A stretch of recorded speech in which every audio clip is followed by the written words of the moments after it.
Hello, my dear friends. Today we begin a journey into the life of a man whose words have traveled across centuries, a man whose stories still touch hearts, shape language, and explain human nature better than almost anyone else. His name is William Shakespeare. Some people call him the greatest writer in history. Some call him the greatest playwright of all time. Others simply call him the voice of humanity. But Shakespeare did not begin his life as a legend. He was not born into wealth or power. He was not famous as a child. He did not know that his words would one day be spoken all over the world. He was once just a boy from a small town, listening, watching, and learning. Now let us return to England more than 450 years ago and meet the young boy who would change literature forever. William Shakespeare was born in 1564 in a small town called Stratford-upon-Avon in England.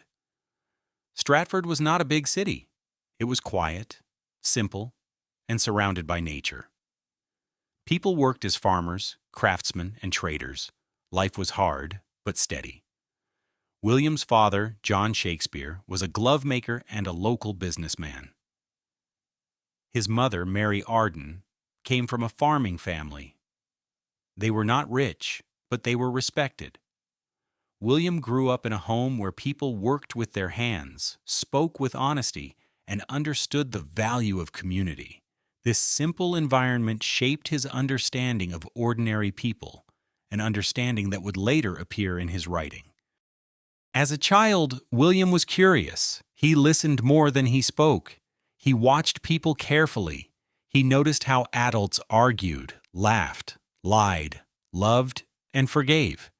He noticed that people often said one thing but felt another. This made him different from many other boys. While others focused only on work or survival, William wondered, why do people behave the way they do? Why does power change people? Why does love sometimes hurt? These questions stayed with him all his life. William attended the local grammar school in Stratford. The education was strict and traditional. He studied Latin, grammar, classical stories, Roman writers. Students memorized texts and practiced speaking clearly. William discovered something powerful at school. Words could shape thought. He learned how a sentence could persuade, how rhythm could move emotion, how stories could teach without preaching. Unlike many students, he did not learn only to pass exams. He learned to understand human meaning. At the age of 18, William Shakespeare married Anne Hathaway. Anne was 8 years older than him. This marriage came quickly, and soon after, children arrived. They had a daughter named Susanna, twins named Hamnet and Judith. William was very young to carry such responsibility. He had dreams, but he also had mouths to feed. This early pressure shaped his thinking deeply. He learned early that life is not only imagination, it is responsibility. One of the greatest tragedies in Shakespeare's life was the death of his son, Hamnet, at the age of 11. Losing a child changes a person forever. Many scholars believe this loss influenced Shakespeare's later writing, especially his deep understanding of grief, loss, and death. From this pain came compassion. Shakespeare did not turn away from suffering. He explored it honestly. After the birth of his children, William Shakespeare disappeared from historical records for several years. These are called the lost years. No one knows exactly what he did, but what matters is not what history recorded. It is what Shakespeare learned. During these years, he likely traveled, observed people, learned theater, developed his voice. When he reappeared, he was no longer uncertain. He was ready. William left Stratford and went to London, the heart of England's theater world. London was dangerous, loud, and full of opportunity. Theaters attracted people from all classes, workers, merchants, nobles. Plays were not polite entertainment, They were emotional, alive, and sometimes violent. William entered this world humbly. He worked behind the scenes. He acted small roles. He learned how theater worked from the inside. And slowly, he began to write. Many writers existed in England at that time. But Shakespeare was different. He did not write only for the educated. He wrote for everyone. He understood that kings fear like common men. Lovers suffer the same pain everywhere. Power reveals true character. He did not judge his characters. He allowed them to speak. This made his stories honest. Queen Elizabeth I, who ruled England during much of Shakespeare's life, loved theater. It is believed that she watched Shakespeare's plays and admired his work. While Shakespeare was not officially a royal servant, his acting company later performed for the royal court. This royal attention gave Shakespeare respect and protection. In a dangerous time, this mattered greatly. When William Shakespeare arrived in London, England, he entered a world full of noise, color, danger, and creativity.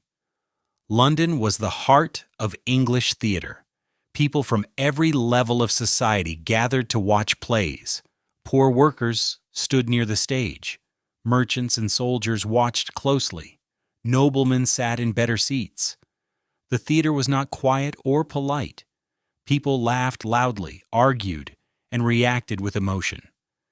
Shakespeare understood something important very quickly. If you want people to listen, you must first understand them. Shakespeare did not write from imagination alone. He watched people carefully. He listened to how they spoke. He noticed how emotions changed voices.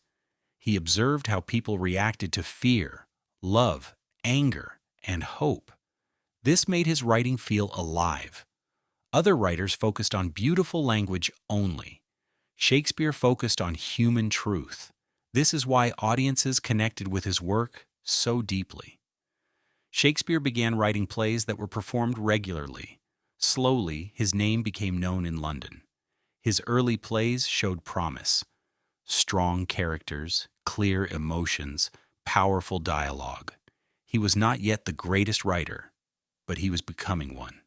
Soon, he became part of a theater company known as the Lord Chamberlain's Men, one of the most respected groups in England.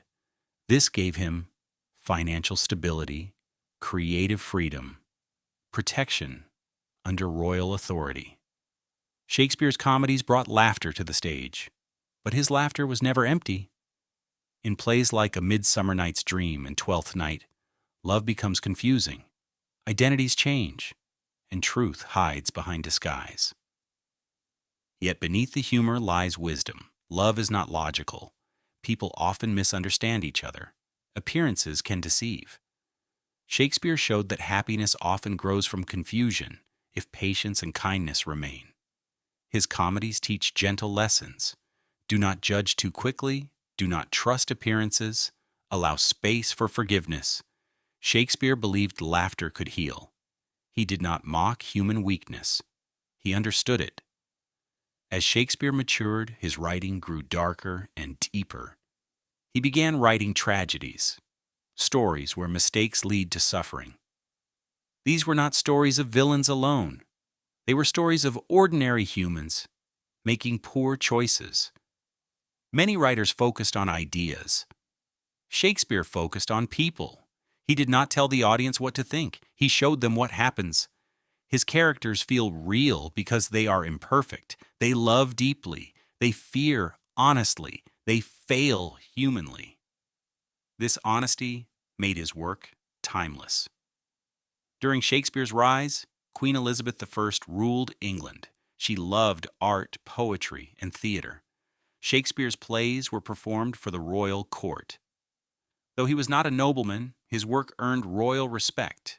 This protected him and allowed his creativity to grow. Despite his success, Shakespeare remained private. He did not write about himself directly.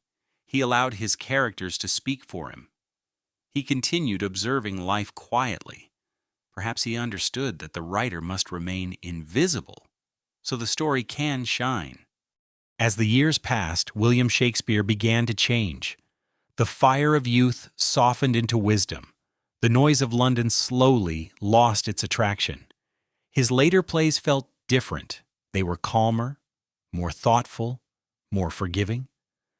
Instead of focusing only on conflict and tragedy, he began to explore healing, understanding, and reconciliation. This change reflected his own life. He had seen success. He had seen loss. He had seen human weakness closely. Now he wanted peace. In his final stage as a writer, Shakespeare wrote plays often called romances. These include The Tempest, The Winter's Tale, Cymbeline. In these stories, characters suffer deeply, mistakes are made, but forgiveness becomes possible. Shakespeare seemed to believe that life does not end with pain alone. It can also end with understanding. Many people believe The Tempest was Shakespeare's farewell to the theater. In it, the main character chooses forgiveness over revenge. This choice reflects wisdom. After many years in London, Shakespeare returned to Stratford-upon-Avon, England. He bought property. He lived quietly. He spent time with his family. The busy world of theater was behind him. He no longer needed applause. His work had already spoken. This return reminds us of something important. Even the greatest minds seek simplicity in the end. Shakespeare remained connected to his family. His wife, Anne Hathaway, lived with him in Stratford. She had been part of his life since his youth. His children grew older. Susanna, his eldest daughter. Judith, one of the twins. His son Hamnet, who had died young, was never forgotten. Many scholars believe the emotional depth of Shakespeare's later writing came from this loss. Pain shaped his compassion. William Shakespeare died in 1616 at the age of 52 in England. His life was not long, but his influence was enormous. He was buried in Stratford-upon-Avon. On his grave is a message asking visitors not to disturb his rest. Even in death, he chose quiet dignity. Shakespeare did not write one book. He wrote plays and poems, works meant to be spoken, heard, and felt. 1.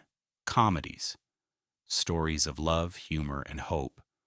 Some of his most famous comedies include A Midsummer Night's Dream, about love, magic, and confusion.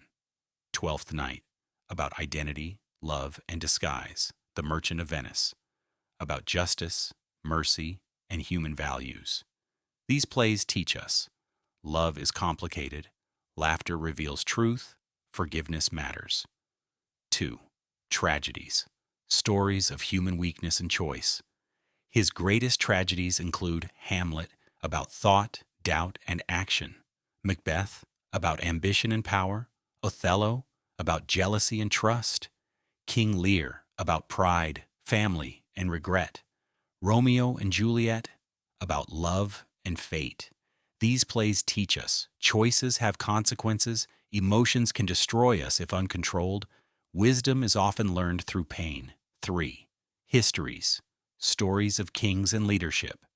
His history plays include Richard III, Henry V, Henry IV, Part 1 and Part 2. These plays explore power and responsibility, leadership and loyalty, the cost of ambition. 4. Romances, later works of forgiveness and peace. His final plays include The Tempest, The Winter's Tale, Cymbeline. Shakespeare also wrote poems. 400 years have passed, yet Shakespeare is still read, still performed, still studied. Why? Because human nature has not changed. We still love. We still fear. We still struggle with ambition, jealousy, hope, and loss. Shakespeare understood this. He wrote not for his time, but for all time. Shakespeare did not write to impress. He wrote to understand. He did not preach. He showed. He did not judge his characters. He allowed them to be human. This honesty made him timeless. My dear friends, his story teaches us. Observe life carefully, listen deeply, and speak truth through your work. As we close this story, remember, words matter. Stories shape us, and wisdom lives through language. William Shakespeare may be gone, but his voice remains.